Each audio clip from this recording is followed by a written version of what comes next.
ఇంకా వరుసగా పండగలు వచ్చేస్తున్నాయి కదా, సో అందుకే ఇల్లు మొత్తం డీప్ క్లీనింగ్ అయితే చేసేసాను. డీప్ క్లీనింగ్ చేయటం వల్ల హెల్త్ అస్సలు బాగాలేదు. 1 డే ఫుల్ పడిపోయాను అనమాట.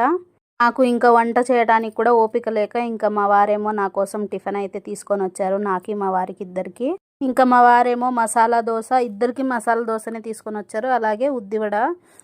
దోశ ఆలు పళ్ళెం తింటూ ఉంటే ఒక ఐటెం కనిపించింది, అది ఏంటి అని మీకు చూపిస్తాను చూడండి ఇప్పుడు మీరు కూడా. ఒక ప్లాస్టిక్ ఐటెం అయితే ఆలు పళ్ళెంలో కనిపించింది. ఏందో ప్లాస్టిక్ ఐటెం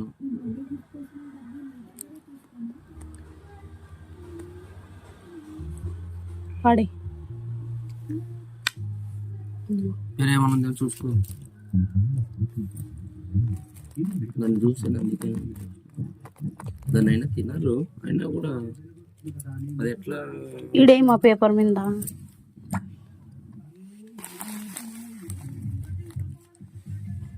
అంత అజాగ్రత్తగా ఎట్లుంటారని.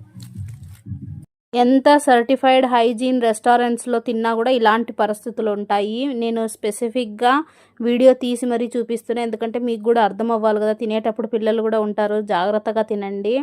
ఏదో ఒక్కరోజు హెల్త్ బాగాలేదని తెచ్చుకుంటే ఆ ఒక్కరోజు కూడా మనస్ఫూర్తిగా తినలేకపోయినాం, అంతా ఫుడ్ అంతా పాడేయాల్సి వచ్చింది. ఇంకా ఈ బ్రేక్ఫాస్ట్ ఏమో మా వారు యశ్వంత్పూర్ బాంబే డైయింగ్ రోడ్ దగ్గర అయితే తీసుకొని వచ్చినారు. రిటర్న్ వెళ్ళి వాళ్ళకి చూపించాలని అయితే అనుకున్నారు, కానీ వర్క్ టైం అయిపోతుంది వర్క్ అని ఇంకా హడావిడిగా వెళ్ళిపోయినారు. ఇంకా మేము కూడా ఇంకా దాని గురించి వాళ్ళకేమి వెళ్ళి ఇన్ఫామ్ చేయలేదు. వీడియో కనుక నచ్చితే లైక్ ఇచ్చి సబ్స్క్రైబ్ చేసుకోండి. మరిన్ని వీడియోస్ కోసం నా ఛానల్ని ఫాలో అవ్వండి.